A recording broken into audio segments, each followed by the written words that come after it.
This past weekend, Dana White announced the White House card, and notably, Jon Jones was not on it. At the press conference, people asked Dana White, was Jon Jones ever in consideration? He said, absolutely not. We never considered Jon Jones for the White House card. Jon Jones went on a wild Twitter crash out where he said, that is not true. We were actively negotiating. And what that did is it spun up multiple fighters to speak out. Jon made it sound like the deal fell apart because of money. Other fighters have now come out. Ronda Rousey saying the UFC is not here to put on the best fights. They're here to meet their bottom line for their shareholders. Sean O'Malley is complaining that he's never made $15 million to fight. And now some of the top UFC stars from past, present, and future are starting to complain about money, and it's becoming a very real issue. My name is Angelo. This is Josh Thompson, and welcome to Bad Takes. Josh, you're known to be a whiny crybaby. How do you feel about these fighters coming out, complaining about the contracts that they had already signed years ago? If you mean by the guy who left every organization to make more money to another organization, yeah, I am that whiny crybaby. As most of these guys sit around and they stay in the same organization because they want to say that they fight in the UFC, and they shaft themselves, they screw themselves, and that's exactly where we are at right now. It's not very often that I agree with Ariel Helwani on some of his takes based on the Dana White stuff, the UFC stuff, the money stuff, because Ariel, you've never fought. Ariel, you've never been inside the cage. Ariel, you've never fought in the UFC. You've never been part of a big organization that you feel like it's home. You feel like you know these people. All of those things being said that I've normally disagreed with him on, it's finally coming down to it. The Conor Benn situation and signing for Zuffa Boxing has really kind of woken these fighters up, and Ariel Helwani hit it on the head yesterday. Okay, and I normally like try to keep Ariel's name out of my mouth. I know we go back and forth every once in a while, or we have. But in this situation, it's eye-opening. These guys, these fighters, when I say these guys, these fighters, and I was one of them for years, they have a tendency just to fucking take it in the ass just because they want to just say that they have fight in the UFC. They want to be part of the biggest organization in the world. And I understand that. I do. But in this situation, it had to have been a slap in the face, especially now, from what I understand, I think it was from Ariel's. He asked, I think but Jon Jones asked for the $15 million, and they said no. And if you say no to that, to Jon Jones, Ariel's whole complaint was Conor Benn's not even the top guy.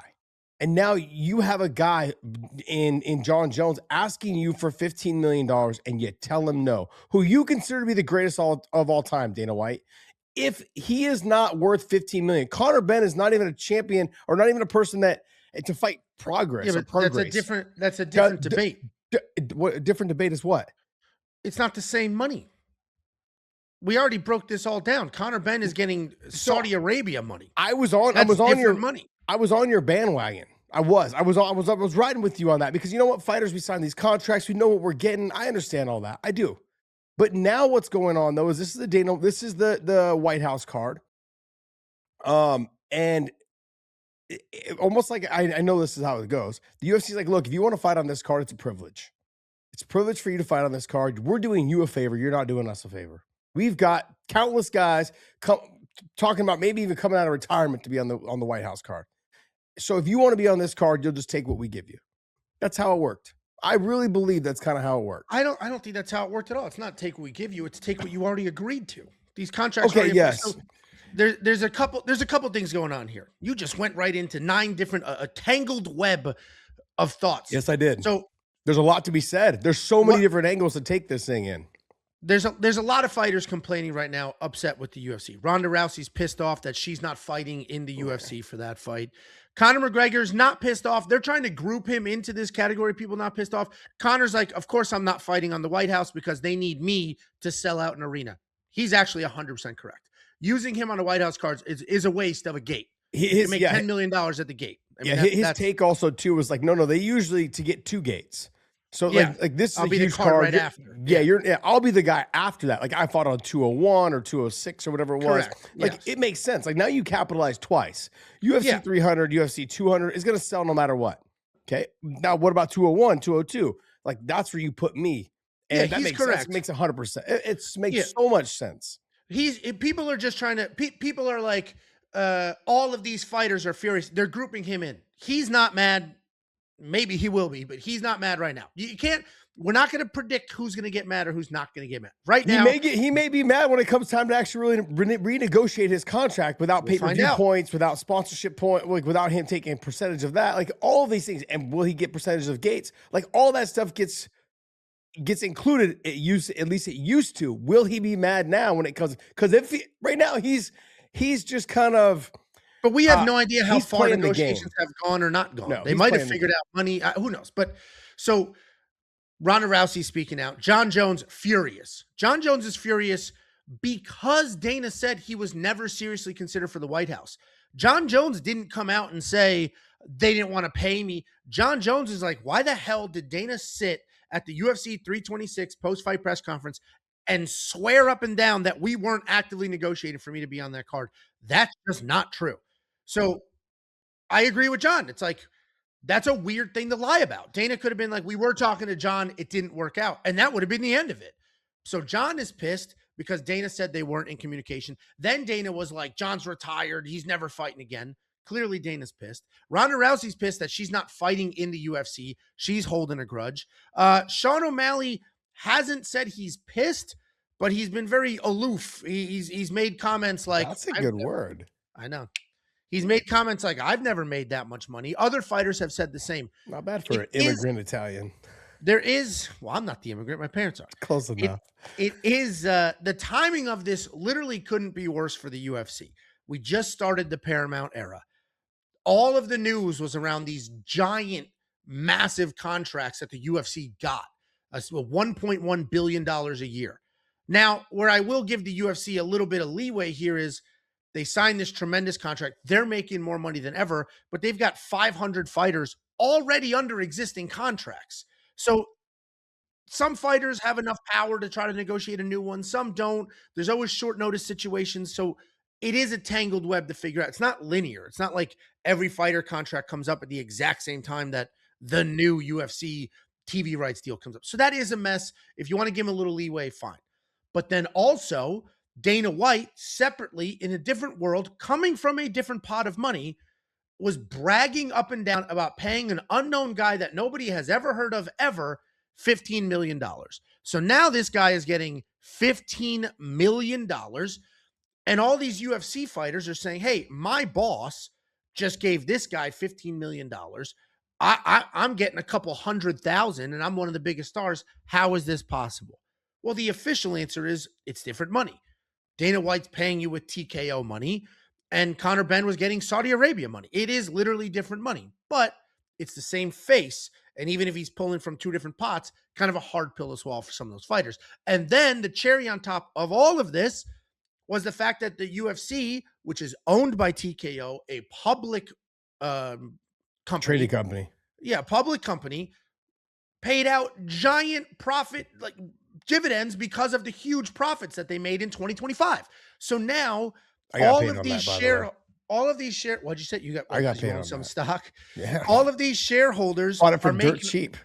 All these shareholders are making an absolute fortune, and the fighters are making the same amount of money. And it's just causing some angst in the MMA community. So there's a couple things to unpack. You just did the same thing I did. You went off on all this stuff. Go ahead. I laid out the individual steps along the way that got us to this point where different fighters are complaining about different things, because they're not complaining about the same thing. This isn't every fighter complaining about money. Jon Jones is complaining that Dana White's a liar. Other fighters are complaining about the money, and other fighters are like, I haven't even looked at the money. Okay, let's talk about Jon Jones first. Jon Jones is complaining that he's a liar, which he has every right to, because they were in negotiations. I believe Jon Jones. I believe Jon Jones. I never thought I'd say those words coming out of my mouth. But on top of that being said, and also too, the reason why Dana does things like that is they couldn't come to agreement on money. So now he's just like burn it. Dana is very much a burn it to the ground kind of guy. Yeah, absolutely. He doesn't really wish people well. You will find that these promoters that are up there, you'll find that those promoters, they have a tendency to be that way. I'm good. I don't need you. I got thousands of fighters coming to me. Yeah. I don't need you. Okay, so there's that. I believe Jon Jones, and I believe it ultimately they couldn't come to an agreement because of some sort of money. That's really what it comes down to. Outside of that, I think the relationship is still there. But will Jon Jones, because Jon was asking, hey, if I'm retired and I cannot fight, and you're not going to fight me, then you need to release me. This is where things get really funky. If you're a fighter, right? Like, sure, we signed the contracts, we're ready to fight, and we know we're getting paid, but you have to release me then. And this is where like when it gets into politics and it gets into the promotion, it gets into fight, like this is where it gets really, really crazy. Like, hey, if you're not going to fight me, you think I'm over the hill, but although I was the greatest of all time in your organization, you need to let me go then. And they're not gonna. They're gonna have to come up with some sort of money to fight him at some point, sometime. Because if he's actively ready to fight, they have to fight him. Jon Jones's hands aren't clean here. He has a contract with dollar amounts laid out. And if he's asking for more money above and beyond the contract that he signed, he's not necessarily entitled. Does he deserve it? Probably, yes. But do you deserve it? And is that what you agreed to are two different things. Because when NFL players do it, everybody flips out. Everybody gets furious when their favorite NFL player sits out. Even though they just signed a contract a year ago, they're sitting out for more money. And that's effectively what Jon Jones. Jon Jones' contract is not up. If his contract was up, he would be released. His contract is not up. Yeah, I just don't think people are sympathetic to $7 million, $14 million, and $25 million a year. People are not sympathetic to that. Jon Jones is not making that. That's why I separated, does he deserve it versus is he entitled to it? So legally speaking, if the UFC is like, dude, we have a contract. You agreed to all of this. I offered you a fight. You asked for more money. I'm not going to pay you more money. So then for you to be like, well, then release me, also kind of not fair. What do you mean release you? I did offer you a fight. I tried to fight you. You didn't want to fight under the terms you agreed to already. So it is a mess. And when you're dealing with individuals who have, I mean, you can't be a fighter without an ego and stuff like that. It does get tricky. I agree with Jon Jones that why the hell did Dana sit there and lie? Because like I said, Jon Jones has not come out saying they refused to pay me. He didn't say any of that. All Jon Jones said is, why the hell is this guy lying? That's just not true. For him to sit there and pretend we weren't in active negotiations for me to fight on this card is crazy. It's crazy. And Dana sat there and said, Jon Jones's hips don't work. He's got arthritis and this and that. And Dana's not wrong because Jon Jones got caught on meta glasses saying that. So Dana didn't make that one up. Jon Jones said it with his own mouth. So now Jon Jones is backtracking on that, saying, well, I got stem cells. I'm fine. So it is a mess. And what's crazy is he said, I got them last week. Well, you're not supposed to actually work out or do anything for 3 months. I just got them 3 weeks ago. I know exactly what the protocol is. For a 90-day protocol, you're not supposed to lift. You're not supposed to run. You're not supposed to work out. You're not supposed to do basically anything. You're supposed to rest. You can get some walks in, whatever it is. But yeah, I know. He's like, yeah, I should be ready to go. No, that's not how the stem cells work, buddy. Yeah, maybe he was exaggerating because he was caught. It was literally somebody with meta glasses just talking to him. So maybe he was just saying shit. Who knows? But the Jon Jones thing, it is a mess. It's a straight up mess. I do see both sides. Now, it's Jon Jones. So the rumor that came out was that he asked for 15 million and the UFC said, no, we're not paying you 15 million. I can see both sides of that as well. 15 million is objectively more than basically any fighter's ever gotten. It just is. And it's not for the heavyweight title.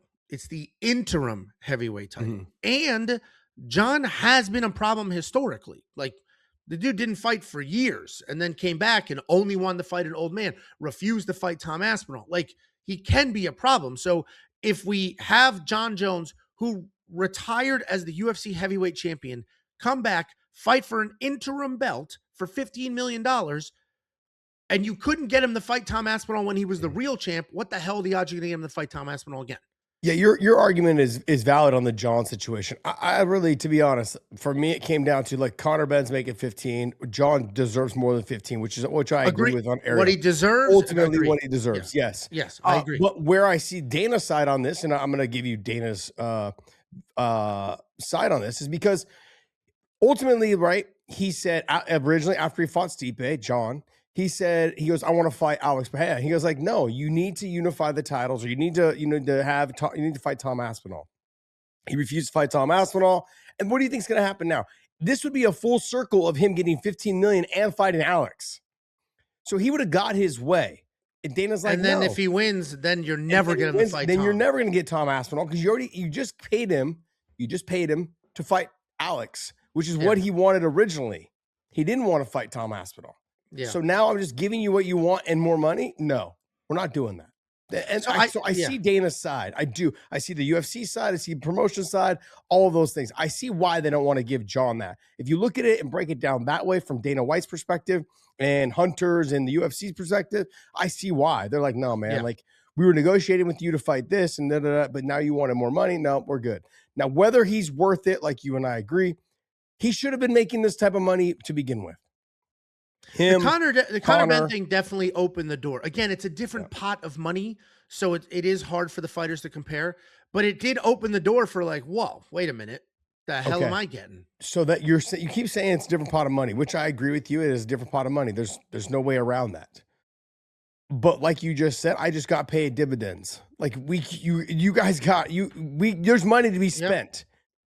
Why are we not getting? Why are we not getting the Corey Sandhagen and Sean O'Malley fight? Is it because of money? I think Sean O'Malley's soft. Okay. I think that's why we didn't get that fight. That's your perspective on that.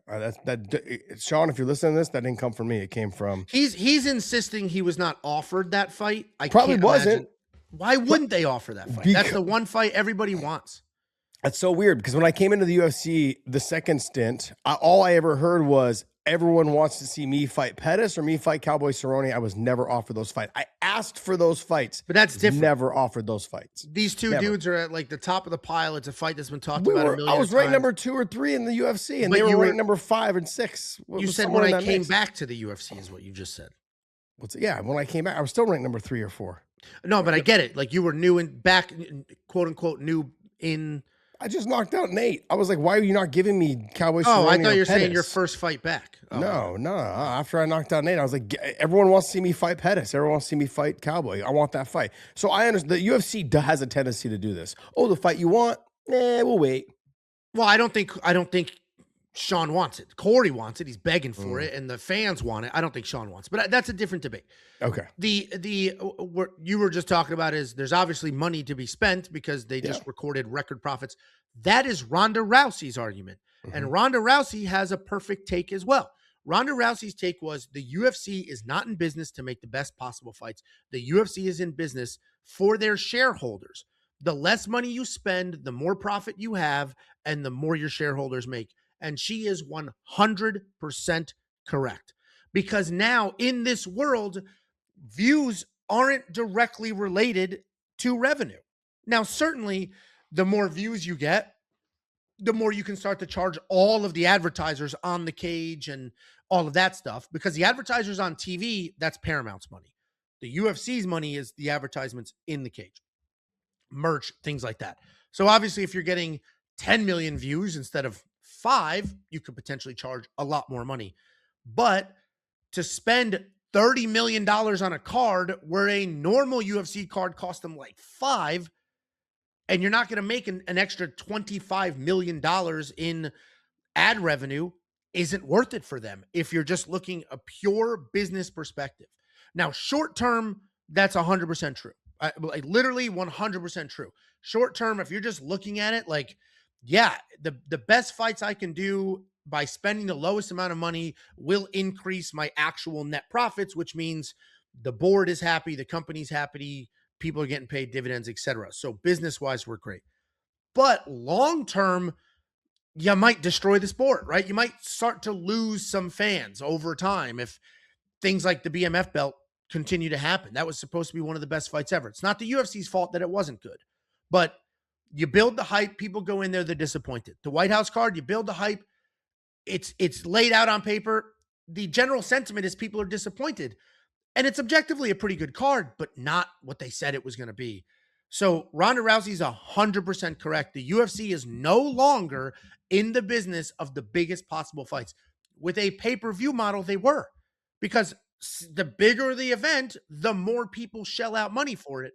Where now, that's not you're making the UFC is making the exact same amount of money from the broadcasts, whether 2 people watch or 200 million people watch.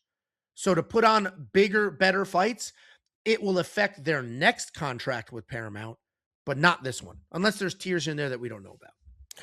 Look, I've always taken kind of the UFC's side on, hey, us fighters have negotiated our contract. This is what we agreed to. We need to fight it out. Then you can come back after you've completed your contract to renegotiate.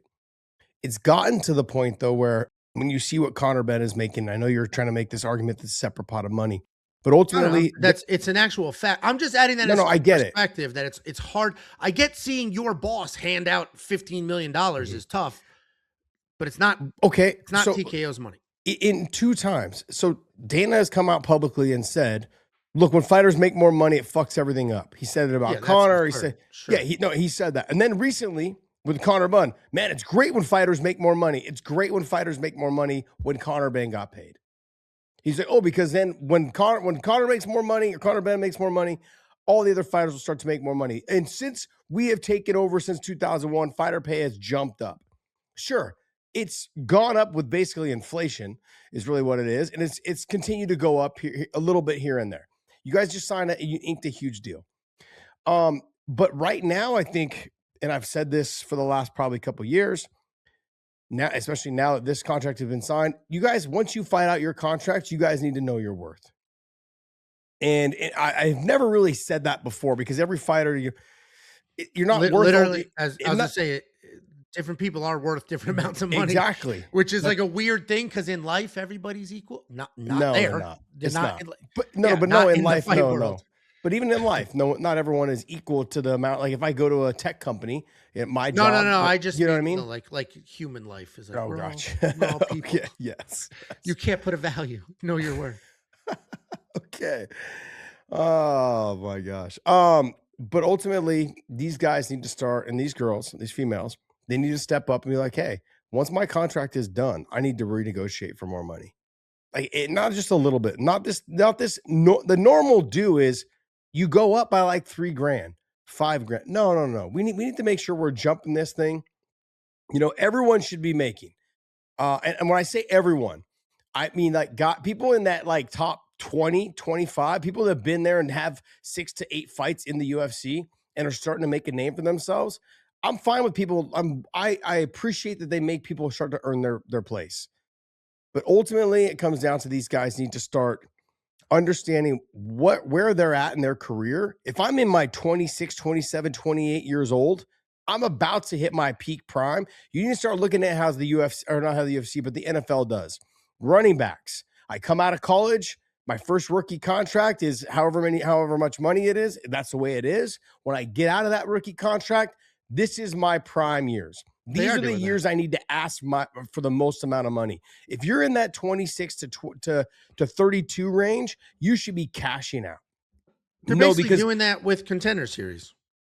You get your Contender Series contract. Mhm. You make your way to the UFC. Couple fights later, you can negotiate a real contract. No, they all do that, but I'm saying they're not actually negotiating their real contract. That's my point. My point is Yeah, that they're real just kind of contract coming out accepting of the like, hey, we'll keep you and we'll give you yeah, but this. the Ultimate Fighter coming out of the Dana White Contender Contender Series Series. contracts, they're not great. And then you come out No, of that, and coming out of that, you're not those contracts are not great either. no, agreed. They're not making 100 and 100. They're No, not I was making just two saying and that two. that model kind of exists. The dollar amounts aren't good enough, but the model Yeah. kind of exists. But that has to do with the fighters understanding where they're at. They need to know, like, look, I'm in my prime right now. I'm never going to get better than this right now, 27 to 31. I'm never going to get better than this. There's only a downfall after 32, 33. So what are you doing? You can't waste those peak years. You can't waste those years The fighting for fucking 20 and 20. the biggest issue to me is that there are not other options. If you're that fighter that you're talking about, like a young stud at 22, 23, the only reason people know you exist is because you are in the UFC Mm. and they did put you on TV a couple of times. That's the only way people know you exist. Because if you're just smacking the hell out of people in other promotions for $1,000, nobody knows you exist. So it is like a necessary evil to take whatever contract you could Mhm. possibly get to showcase yourself on the biggest platform in this space because no other promotion's doing shit. They just aren't. One FC does well in internationally, but nobody here is paying attention at any meaningful capacity. PFL, same type thing. A random card will get buzz here, a random card will get buzz there, but when they're all in on the Saudi Arabia money too. So any decent card is in the middle of the day on a Saturday, and most people aren't watching it. So it is a necessary evil. So I think it's a perfect combination of the UFC is no longer driven by views. They're driven by, net profit. Plus the UFC is a giant monopoly. Plus fighters are their own worst enemy, and not like individually, but as a collective, there are so many young, hungry fighters that are happy to take somebody else's spot for pennies on the dollar. Mhm. I'll fight for free. I'll fight for free because I want to be a UFC fighter. I want to be in the UFC. So anytime you do get, let's say, a young stud coming off the Contender Series making 5-5 or 10-10, whatever the hell that contract is, they go in the UFC, have a really nice win, and then they negotiate for more money. The UFC can be like, nah, I'm good. And then they'll just throw anybody else in there. Yeah. And it literally does not matter. There is zero effect whatsoever on the actual ratings or gate attendance or anything for that card, because the UFC played this all perfectly and they branded themselves over the individuals. So people are UFC fans and they will watch UFC, where boxing very much relies on the individuals. People aren't just like boxing's on, but people are just like fights are on. I almost don't even care who it is. I'll watch. Yep. Fighters need to make a better and a more conscious effort of, I don't want to say sticking to the UFC, but they need to make a better effort of sticking together. And and I'm not saying that we all need to say like, hey, we're equally in pay. But what they have to do is you need to make sure that you're going out there and negotiating what your top dollar is. You guys, I've used Anthony Rumble Johnson as an example multiple times because I was close with him. I looked over a lot of his contracts. I worked with him on getting him sponsors. I was the reason why he got into the UFC. And ultimately it came down to he couldn't make the weight, and so they let him go. We took him he ended up going to World Series of Fighting, had a couple wins over there, found his weight class. He fought at heavyweight over there, came back, and he ended up making triple his money that if he would have stayed in the UFC. If you have so much confidence in yourself, go ahead and leave the UFC. Go win a couple fights in another organization, whether it's PFL, whether these other organizations. Brian Battle, I just interviewed yesterday. He's got his win, and he's got 2 wins in dirty boxing or whatever it was. And then now he's fighting Johnny Eblin.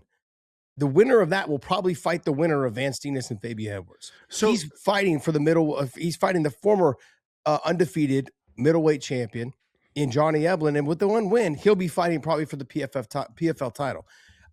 There's money, and look, and I can tell you, they're paying him pretty damn well. But the difference is, you just said Brian Battle, a name we all know, somebody who has been showcased on the UFC's platform for many, many years. So he has a name, so he can bounce around and make some money elsewhere.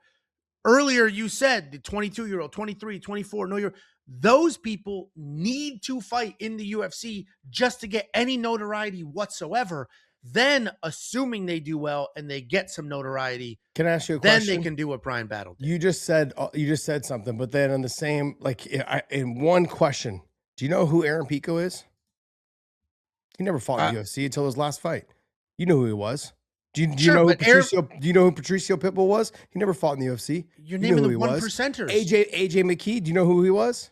You're never fought in the 1%ers. No, I'm not. Usman Nurmagomedov, you know who that is? Like, these are guys that never fought in the UFC.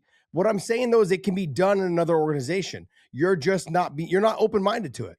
And this is the common problem with casual fans, is that they're not open-minded to watching other promotions and getting to know their top guys. And it doesn't matter if it's the 1%. I want the 1% to make the most money and bring it over to the UFC if they want. If they don't want to, then keep paving the way for the people in the PFL, in Ryzen, in One. Bring them over, or not bring them over, or build up stars in those organizations. Bellator did a good job of it. Strikeforce did a good job of it.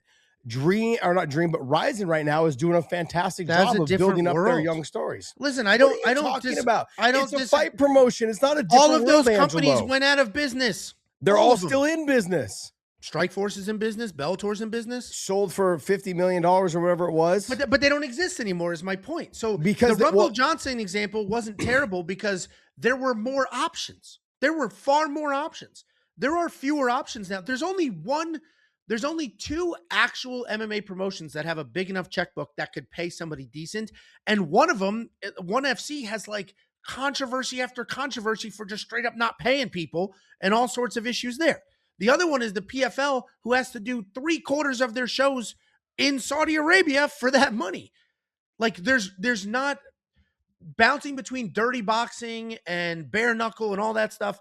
There does seem to be a ton of money in those.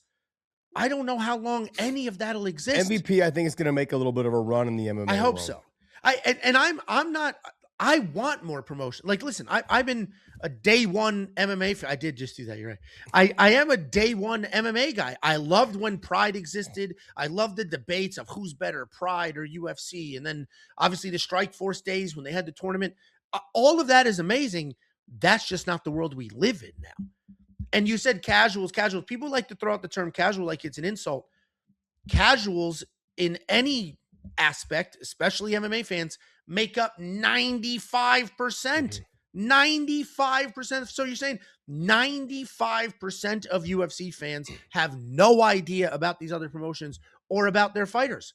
That's not sustainable. You can't live in this 5% world and make a lot of money. You just can't.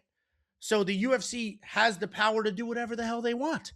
So like, yeah, there's a couple of people that you can name that can do well outside of Dakota Ducheva. She's doing pretty well outside the UFC. But it's a couple of people. We're talking in general. We're talking the vast majority of fighters. Yeah, but my point is, of course, the 1%ers in any promotion can warrant more money. They can, but what I'm saying though is one person leaves, like let's say Patricio leaves, someone else is going to slide up into that spot and start trying to make a name for themselves. Same thing when if AJ McKee was to leave, somebody else would try to slide up into that spot. You got Paul Hughes, you got Usman Nurmagomedov, you got AJ McKee. These are the names off the top of my head. The kid that just beat Patchy Mix, he was a plus like what fucking like. So what? Nobody knows who he is. He's not making any money. Kid's 19 years old. I get it.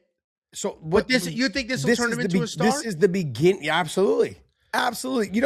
One thing I think it's one viral moment that doesn't go anywhere. The same guys that run Ryzen are very connected to the same guys who ran Pride. So look for this thing to start gaining some steam and start to grow. I really honestly believe it'll start to turn into something. Right now they're building very much how the WC was built. They're building it off of the smaller guys because that's what they have a lot of. They have a plethora of small guys from 125, to 155. They've got all those guys. And so I look for them to build that up. And they just had their heavyweight tournament, I think their first round or something like that. Ryan Bader was supposed to be in it. Blah, blah, blah. He ended up getting hurt. But they're making a little bit of a run. I was actually surprised that Jailton Almeida or Francis didn't talk with Ryzen at all about potentially. He went to some Russian promotion. Like there is money to be made in other random promotions, but it's just not the same. It's not okay. It's short-term money. This is where the fighters need to this is where they need to stick up for themselves. This is what my point was. Eddie Alvarez always went where the money was. I've had plenty of conversations with Eddie, and Eddie was a big reason. Bodog fight. He went everywhere. He was in Elite XC. He was in Bodog fights. He was in Bellator. I mean, this guy cashed out. He went to one. You know what he was making in one? He was making $1 million a fight. That's crazy. $1 million fight. Isn't ONE FC the promotion that couldn't pay people? Yeah, but he was getting paid. And what they were doing is they didn't want to fight them, but they put them on stipends. So I believe like someone was telling me, and I didn't hear this one from him. I heard some of the other stuff from him. But ultimately, like he was on like a $10,000 a month stipend plus $1 million a fight. It's fun. I've been sitting on that because I was going to say that I think that's how you solve all of this. The beauty of the NFL and all those other sports is it is a salary. And I understand you need to fight to make money, but I think if we moved a lot of these fighters to a salary and then had like incentive-based bonuses or, hey, you actually fought, whatever, I think that resolves a lot of these issues. Because then it's like, all right, here's your actual contract with the UFC. Then there's no debating. I'm not fighting. I am fighting. And you get paid, just call it an annual salary of X. You can live, you can survive, and everything else is already established. I think the making $0 whatsoever and then making all of your money if you fight creates a lot of these issues and a lot of the unhappiness. I think if you get rid of the 700 people on a roster and you narrow it down to 500, I think, and you start paying those fighters more money, the ones that actually deserve it, And I know you're trying to find the diamond in the rough. You're trying to find the fighter that, can produce, some star power or whatever it is. I get it. And you want to pay them the least amount of money because, like you said, you got to pay your shareholders, all this other shit. I think we're having way too many fights. People don't care anymore. Well, that's not going away because that's not going away. That $1.1 billion a year is literally predicated on the number of events they're hosting. But I honestly believe they would do themselves a better service by having less events. Not, I want to say, like, maybe take one out, take one or two out every other month or something like that, whatever it is. And you end up with just 2 a month, and it gives people just don't care. They just don't, they don't care as much. See, that I disagree with because I think people, so first of all, there's a couple general sentiments going on. The fighters seem to be generally not the happiest right now. The fans, at least the outspoken ones on Twitter and in comment sections and stuff, I would say the people tweeting about UFC, I would say the YouTube comment sections, I would say that's probably a small subset of UFC fans, right? Earlier I said casuals make up 95%. I would say the vast majority of people interacting with UFC content on YouTube are not casuals. Therefore, their opinions are stronger, probably a little more valid, but they don't make up the masses. The UFC is doing 5, 6, 7 million views, the most amount of views they have ever done in the history of the UFC, week after week after week on Paramount. So I do not think people are losing interest. I think the hardcore fans feel like it's watered down and they're disappointed, but people are not losing, literally not losing interest. There are more people than ever watching. And as some of the hardcore fans roll off and say, I'm done with this sport because we're not what, blah, blah, blah, new ones will be built up because there are just that many more people watching. So it's hard to ignore the general sentiment you're seeing online, but I do believe that the general sentiment we're seeing online is from a small minority of hardcore fans, where the vast majority of people who are home on a Saturday, like, yeah, I'll watch this. Yeah. Those people are not interacting with content online or putting their opinions out in the world. So we don't know what it is, but we have to assume that every week these views are tremendous. We have to assume their opinion's fine, like that they are okay with the product. Look, when you had the PFL or when you had the World Series of Fighting, you had Bellator and you had, Rise, and I think was just getting started along those lines. I used to say, I actually said it probably on the broadcast too. I said, if you were a fighter in another organization, you guys need to check out the free market agent, like the free agency. Yeah. You need to just go out there and see. Right now, it scares me to say that only because you don't have a lot of options.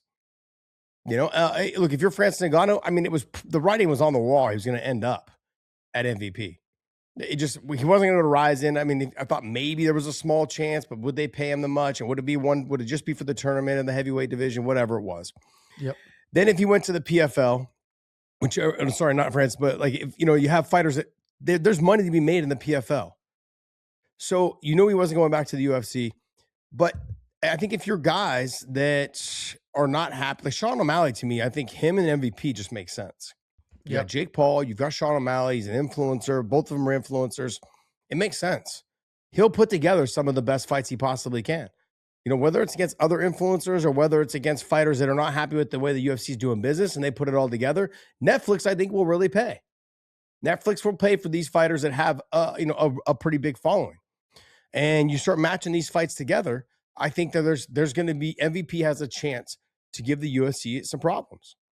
And so if you are a fighter with your contract coming up and knowing that they just signed a deal for $1.1 billion a year and they're paying out dividends for their their shareholders, let that all sink in and don't go in there with your emotions. Go in there and say, look, I feel like I deserve this amount of money. Where are we at?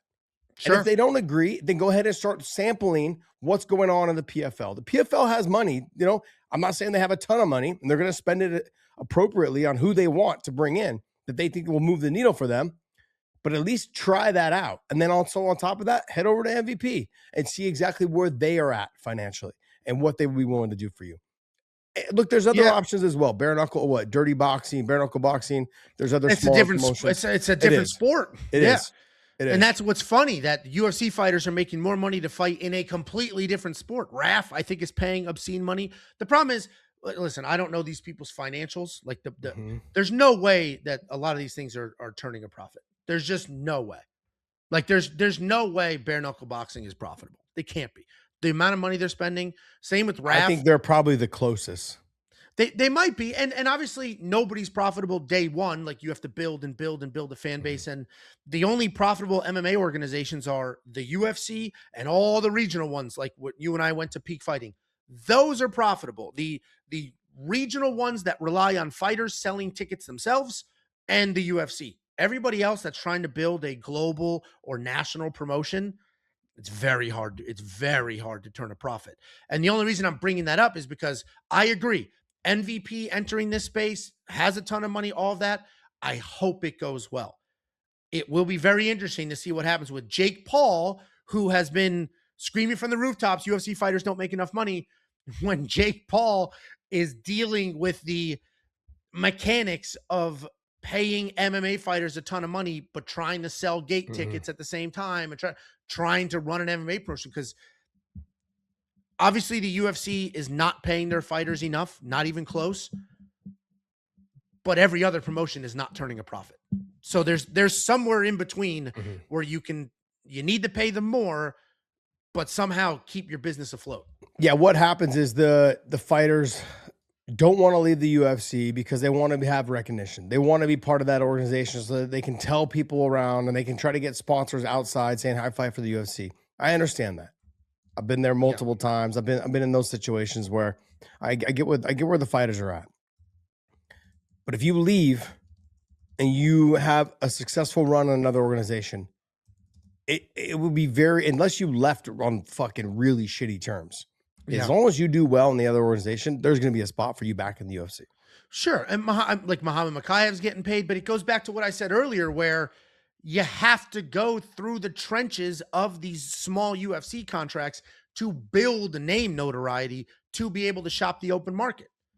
There's nothing to shop if you have no name. If you're just some 7-0, 8-0, 10-0 fighter that hasn't really been showcased on a national stage, it's going to be hard to be like, hey, you owe me this much money, ONE FC. This is what I'm worth. It's like, well, who says that's what you're worth? Nobody knows who you are. I have to invest the money to tell people who you are. And if I'm going to invest the money to tell people who you are, I can't pay you for where you're trying to get. I got to pay you for what you're worth now. And what you're worth now is not that. These fighters, though, can, if you want to start off, you want to go on Dana White Contender Series, that's fine. And make the 12-12 and fight guys, in the UFC, great. You don't need to take that avenue, though. You can go to the PFL. You can build yourself up, get to the top there, probably pretty quickly. And you've got a handful of guys that are in that organization that are making good money. Like they're getting paid probably, I would say, almost double what some of these other guys are making in the UFC. Guys are in the top 15. These guys are getting paid probably double. Sure. Because this has always been the thing. Strikeforce, Bellator, PFL, World Series of Fighting, they have to pay more because fighters stake everything. They want to be able to say that they were in the UFC. They will take 100%. Less money to say they're in the UFC. Yes. That never made any sense to me. Guys like Eddie Alvarez have cashed out multiple times. It's an ego thing. Would you? Yeah. How many? It would happen with any other sport. There's just not competition. But if you gave an NFL player a bigger contract to play in the CFL, they'll take the NFL. Well, you're true because like Caitlin Clark, right? She went to the WNBA. She's making a fraction of what she would have made in the Big Three through Ice Cube. Ice Cube offered her like $3 million, and that's in America. She could have made $1 gazillion if she went international. Yeah, she wanted to, like, she just wanted to play in the WNBA.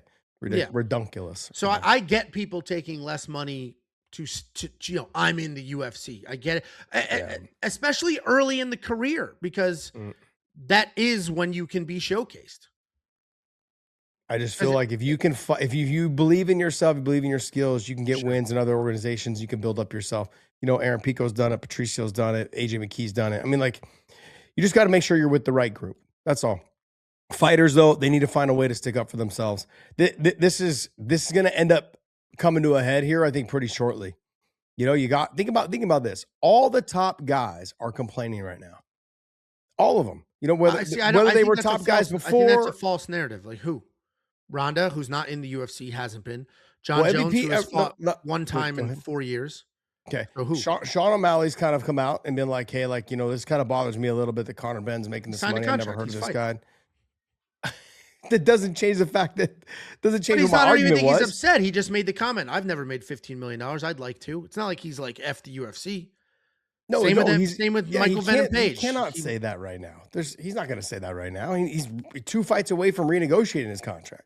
I get it. So it's I don't know if it will. I mean, And maybe his Conor McGregor renegotiation will get interesting. And Maybe Conor McGregor is going to get interesting as well. He's another one. Like that dude hasn't fought in 5 years or something. Like you act like it doesn't matter. Like they want him in there. I think, of course, especially for this new era. Of course, I think they want him. Agreed. And I think there's a giant chunk of fans that want him. There's also a giant chunk of fans that moved on and don't care. Like Jon Jones to me is more valid than Conor McGregor because at least Jon Jones won and is winning. Where Conor McGregor's like riddled with controversy, as is Jon Jones, but dude hasn't fought in a very long time. He hasn't won a fight since he shouldered Cowboy in the face. He hasn't won a fight. So like Conor screaming and yelling, I don't think that's anything new. Jon Jones, I mean, that's not new. We're sympathetic to Jon now, but yeah, last year it was duck, duck, duck. You're a duck, duck, duck, duck. Just retire already. We hate you, duck. Now it's like we're sympathetic because Tom Aspinall got poked in the eye, so people aren't as confident in Tom anymore. So I feel like there's definitely a negative sentiment online. I see it. I feel it. It's in the comments. It's everywhere. It's on Twitter. But I don't think that represents the general MMA fan base because you have to be a hardcore enough fan to be searching for UFC news on Twitter, to be consuming UFC content on YouTube, to then put your opinion out there for that to even happen. 90% of people don't do that, right? Look at any video at any scale. 100,000 views, 1,000 comments. 10% of people commented. That's common though across all. 1% of people commented. 1%. But that's my point. 99% of people just consumed it and moved on. So if we're only looking at the 1%'s opinion or the 5%'s opinion, I don't necessarily feel it's a true representation of everybody's opinion. So while I agree, as a hardcore fan, this doesn't feel like what I was hoping it would feel like, right? I feel like we're missing out on some big fights. I feel like there's some negative energy, but the views say otherwise. The views say people are tuning in more than ever to watch this. It's on a free, it's not a free platform, but it's a lot more accessible. That's 100%. all. Yeah. But it's just a lot more accessible. So I don't think. I don't know. I don't. Views are king. See, views are the only thing that matter. The literal only thing that total views and total viewership is literally the only thing that matters. If you're UFC or Paramount, that's the only thing that matters because that directly translates to revenue one way or another. Yeah. My whole point is the fighters need to figure this out. They need. I think they need to unionize. It's a slippery slope, and I'm very anti-union in life. Like I'm not a union guy. And my family has benefited. Weird for a Democrat. You're very. I'm not like my stepfather was a retired fireman. He was in a union. The reason that him and my mom can live a normal life now is because of the pension paid out. But he sacrificed potentially his life. For 25 years, whatever. Cops, same thing. EMTs, same thing. Outside of like those core infrastructure type jobs, unions can get weird. Like in New York. When you do an event in New York, a union electrician is the only person that can plug something in. So it's like, you have to pay this union electrician at $200 an hour to plug something in. Then you have to pay a union plumber to like turn a faucet. You can't have one guy do. So unions can create a giant mess, but unions only exist. They existed back in the day to protect people from giant companies. That's why they existed. And we are unfortunately in a situation where the fighters might need to be protected by a giant company because you keep mentioning free market. I don't think there is a free market. I don't think the market is big enough to consider it a free market. And that's fine. The UFC, I don't want to say invented it, but they kind of did.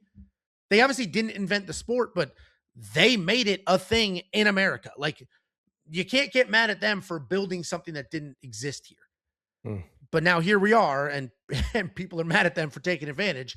Meanwhile, they're the ones who built the entire thing. It's a weird situation that you could argue all sides of and not be wrong. It's very nuanced. The fighters have always been like, no, stick with the UFC. No, I'm going to back this thing. They're very proud to fight in the UFC. They're very proud.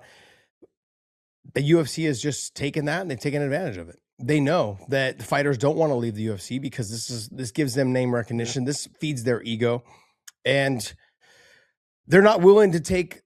They're willing to take less money instead of fighting for another organization that will pay them more money and give them a better, probably potentially a lot better life. Well, dude, here's the general sentiment. Everybody watching this video knows this as well. Here's the general sentiment. When a fighter has a shit performance or even leading into a fight, what's the insult that people say? The insult people say is, we'll see you in the PFL. I'll see you in the PFL next fight. Jon Almeida headed to the PFL after this one. That's the insult. The insult is you will be relegated to a different promotion after this. You suck so bad.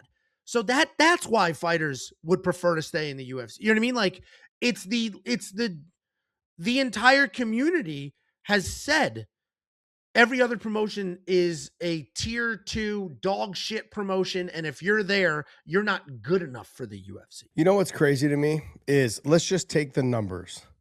Okay. And just talk about the numbers financially. If I didn't do what I did, where I went to Pride after the UFC had got rid of the weight class, and if I didn't go to Strikeforce, if I didn't go back to the UFC, I had to kind of go back to the UFC because I had a contract still, and so I went back to them. There was nowhere else to go. Then I went to Bellator. I fought in Dream. Like all of these organizations, everywhere I went, I got paid more money. Had I decided to go back to the UFC when they brought back the weight class, because there was an option there for me to go back in like 2007 or 8. Yeah. Right when I won the title, right before I fought for the title again. And the money was a fraction of what I was making in Strikeforce. Yeah.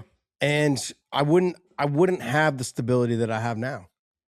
You know what I mean? You hang out with you were me already established. That's the whole point I was saying before. But Angelo, you were already a name. No, look, I made names for other people though. Like Clay Guida made his name off of me. He got into the UFC because he beat me. So like I made names for other fighters that went on to fight and have a great career in the UFC. My point is though, is that you should, like, you guys, I want fighters to understand, like, guys like Sean O'Malley, he'll be fine, right? He's made all this money. He's still continuing to make money. His numbers are going to go up. And the UFC will keep him. And I think the UFC will probably keep him. Yeah. But all of you guys that are kind of in that middle tier, you can't buy houses with fucking UFC logos. Like, you need to make money. And I'm sorry, man. Whatever you have to do that, put your ego aside and take care of your fucking families. Do it. Like, that to me was one of those, like, I mean, I was able to take care of myself, open businesses, buy houses, you're a 1%er though. No, what it was. I don't know how you were insulted by that. That's a compliment. No, Angelo. Look, you can say it's a 1%er, but look at guys like Eddie Alvarez. He was a 1%er, but he also he made sure that he navigated his career towards the most amount of money. That makes you a 1%er, because if he has success over there, then he can go somewhere else and have success over here too and make more money. And he just played the game. Like, he was not loyal to any organization. These fucking guys now, they feel like they are not, like, their whole identity is the UFC. It doesn't make any sense to me, because in one breath, the UFC, like we just saw, Jon Jones, the greatest of all times, Dana White has said that multiple times. And in one breath, we were never talking to Jon. He just wrote him off. Jon was never going to be on the White House card. That's how fast they can just discard you. They can just throw you away. Just think about that for a second if you're a fighter in the UFC. I agree. I agree with every point you're making. I'm just saying the names you keep bringing up, yourself, Jon Jones, these are 1%ers who have to play the game and accept whatever is offered to them, because if they don't take that, there is nothing else. You have to make a name for yourself, then you can shop. There is no open market. Until you're a name is my point. Well, the thing is, though, is that, like I said, Johnny Eblin, Jason Jackson, and other guys that have come over from Usman and Pico and Patricio, AJ, these guys have made a name for themselves in other organizations. They made a name for themselves, though. It can be done. And they're just a tiny percentage of the entire. But it can be done, though. That's my point is, though, is that, like, look, because they've made a name for themselves, because they're getting wins, they're able to, I honestly believe if they went to the UFC, they would be able to command a pretty high price. Not saying that they would be making, millions, but let's just be honest. These guys would probably walk into the UFC making 400 and 400. Isn't I mean, Pitbull making less in the UFC than he made in Bellator? Bellator, he got paid a lot of money. I'm not sure what his Exactly. contract was in the PFL. So they're I'm bouncing not between sure. promotions to make less money. No, he left. He's 39 years old, 40 years old. No, Sure. with him is a different story, right? With Pico, he's probably making a little bit more money. You think so? Yes. Yeah, I don't know. Yeah, I don't know. I think because he's younger, 20, 29, 30 years old. I think it's because he's younger. They're like, look, we got some time with him. We can go ahead and do it. MVP probably making equal, maybe a little bit less. Patricio probably equal or a little bit less. If you brought over someone like Johnny Eblin, if you brought over somebody like a Fabian Edwards, or you brought over whatever, somebody that's kind of in that right in their prime, I think it would make equal, if not a little bit more. And I agree with shop the market. I completely agree. I also agree with follow the money. I agree with all of that on good terms. It's an unfortunate reality, but you can't really burn the UFC bridge. No, you should not. Because like they are the kings of the castle, and I can almost guarantee whatever the MMA landscape looks like now, it's not going to look like that in 4 years, 5 years. Like this money, this random money that somehow is keeping some of these promotions afloat will be gone. And there might only be one game in town in a little bit. So you got to stay on good terms, which is an unfortunate reality. I do think you should shop the market. I do think you should bounce around, but it's unfortunate that the UFC can just pay whatever they want. Well, think because about of the this. general sentiment of Shane Burgos goes over to the PFL. I mean, he wins some, lose some, or whatever over there, right? But like the UFC, Dana comes out and goes, man, that's a fighter we wish we should have kept. You understand what I'm yeah, like? he was like, that was an actual mistake not keeping that. If fighters leave, you guys are not, just because you leave, you're not on bad terms. Mokaev is someone who left on bad. They were like, see you later. Like, And he still might come back. And he still might come back. That lets you know. But he keeps winning. Winning solves all problems. It does. Yes. I've said winning solves Unless you're everything Jon is what Jones. I've said. Unless But my you're Jon point is though, is that like, don't think because if you leave the UFC that you're like not in the good graces with them. No. If you go and you leave and you have success in the organization, you get a win or 2 or 3, and you find out your contract, you just come back and go, hey, let's renegotiate. Yeah. Where are we at? I built a name for myself over there amongst those people. Being the number one contender or being you probably won't be able to leave if you're the champion. So like with Rumble, right? I told World Series Fighting, he's never fighting for the title. Yeah. We knew we were going to go back to the UFC. We knew it. And so we just said, no, we're just going to fight here. He fought at heavyweight. He got some wins. Then we went back to the UFC. His contract was way, way more money than when he left. So don't be like, these fighters have to understand that don't get stuck. That's like if I every leave job. them. That logic applies everywhere. Like my regular corporate job, if I were to leave, I love my job. I love everybody I work with, so I wouldn't leave. But if I were to leave, I'd make more money. Every job is, and they would pay somebody more than they pay me to replace me. Like you always make more money leaving. Yeah. Now in the corporate world, and maybe it's a little different, but you do have to take a look at who you work for, what you do, all of the intangibles outside of the paycheck itself. Like fighting internationally, they're going to pay you more, but your taxes might be a major issue. Or, all right, I can make more in BKFC, but now I'm getting punched in the face with no gloves. Yeah. It's a very, like, there's a million factors there, but listen, I agree. I think some of the general negativity from the fighters is warranted. I also think that it's hard to separate reality from perception. Like it's hard for the fighters to be like, yeah, I signed this contract before the UFC is making 1.1 billion a year. And yeah, Conor Benn is making all that money, but that's Saudi Arabia money. That's not the company I work for's money. It's very hard to separate that. And I would be annoyed and jealous and pissed off if somebody who is basically doing what I'm doing is making way more money than I am. To fight a lesser opponent, by the way. Yeah, in the same universe, I'd be furious.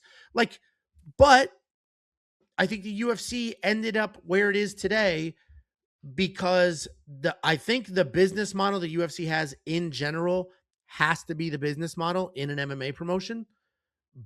I think they've taken advantage of that. I think going public as a public company, that's a problem. Like, because that's the Ronda Rousey argument. Now you're beholden to the shareholders and revenue. It's the only thing that matters. Just like as soon as Jersey Mike's got bought by BlackRock, guess how many fewer slices of turkey you're getting on your sandwich? Because shaving off one slice of turkey is going to, they'll save millions of dollars a year. And the general customer, you'll keep 99% of the customers. You only lose 1%, but your profits went up. Once you start doing that math, Ronda's 100% correct. You are not looking to put on the best possible fights you can. But I feel like the fighters have more leverage now, though, than they ever did before because they are public. If you decide that you're like, hey, we're not fighting, they're going to come to the table they have to even decide quicker. Together. You're right. Decide That's together. what my point is. My point, yeah. If you get, and I don't even know if you need all of the fighters. You just need 4 to 5 champions and like a couple of the number 1 contenders. Agreed. But they're the last ones that do it because they're actually getting paid. No, I know. They're the ones going like, this is my era. This is my time. I'm not. Exactly. They didn't get paid forever. Mm-hmm. They're finally getting paid. So they're going to be like, I'm finally getting my money now. I'm not. I've had these conversations with a lot of the guys. Yeah, and guys it's that not, were champs. And frankly, they're not wrong. No. You know what I mean? It's like, dude, I'm the one getting punched in the face. I'm the one who put my body on the line for this career. I'm the one who's take years off, whatever. I'm going to make my money. Like, I'm not here for everybody else. Like you were just saying, be selfish, test the market, follow the money. I'm in the UFC. I'm not. It's not my job to get you paid. You can figure it out. So it's just the perfect tangled web of chaos. It's chaos. But I think this is temporary. I think over the next year, as these contracts come up and they renegotiate new ones and the UFC finds a rhythm, because the UFC's figuring out as they go too. They just abandoned the model that they've had for 30 years. 30 years it was a pay-per-view model. 30. And then they got rid of pay-per-views like that. Like, there's a lot to figure out. So I think over the next year or so, as stars contracts come up and as the viewership levels off and we see where it is, they'll be able to figure out contracts that make sense. They'll hit a rhythm, and then a lot of this negative sentiment will go away. You know what's going to be kind of, what's weird? Not weird. What we have to look at is in 7 years, what if Paramount's like, we didn't get what we invested? They might. That's never happened to the UFC and you before go somewhere because everybody else. was happy, but that might be. And you go somewhere else because look, you've kind of now like this. You set the standard, 1.1 billion. Anything else, anything less, would be like, fuck, we didn't succeed. I think 7 years is a long time, but I think the way things are trending, I think they'll be fine. Meaning, live sports are the future of television. They are, absolutely. We've been saying this since COVID. And this is a live sport, and the UFC is the most affordable live sport. I think that's gone. That's probably it used to be. I don't think it is anymore. What's more affordable? Baseball, you're paying $1.1 billion for half the games. Same with NFL. Oh, you mean in terms of TV? You mean in terms of TV rights? Not I thought you meant in us. terms of like going for us viewership. No, not for us. That ship sailed. Yeah, not for us. Well, for us it is. It's $12 a month. Not for us, but I think for a promotion. So I agree with you. It's very possible that in 7 years, Paramount's like, yeah, I'm not re-upping. But I doubt that's the case because it's a live sport. We don't know what the viewership will be between now and then, but bless you. I think they'll be just fine. That's why Disney, the first ESPN and Disney deal, they re-upped it after the first year. They re-upped it after the first year because they're like, oh yeah, this is what we're going to do. So they re-upped it immediately. And I don't think Paramount's going to re-up it after 1 year, but I think this is temporary. I think this is partially an issue with the fighter pay and seeing what other people are making and seeing how much Paramount's paying them. Plus, there's a couple of weight classes that are in a weird spot. Heavyweight's a mess. Lightweight division's kind of a mess. Like, there's a couple of divisions in weird spots, and that always works itself out. Something always happens. You build a new star. Things happen. Powhatan pops up and makes 2024 one of the best MMA years we've ever had. So I think the heavyweight division is going to stay a mess. The heavyweight division is never going to get fixed. It's going to be this shitty. It was shitty. It was shitty until they bought Strikeforce. Then those guys aged out, and now we're back to being shitty again. Yeah, there's potential for it to not be shitty though. Let's say Tom Aspinall does come back, knocks a few people out. People forget about that they accused him of faking an eye poke. Let's say Josh Hokett actually pans out to be somebody. Gable Steveson pans out to be somebody. Then some other high level D1 wrestling heavyweights move. Like, it'll all work itself out. It literally always does. Over the last 30 years, we have had ebbs and flows and peaks and valleys. It will work itself out for sure. Possibly. That you might be right, but I doubt This it. has been an hour and 5-minute video. Let us know what you guys think about all the crazy shit we just talked about. Like, subscribe, do all the things. My name is Angelo. This is Josh Thompson. That was about 12 bad takes.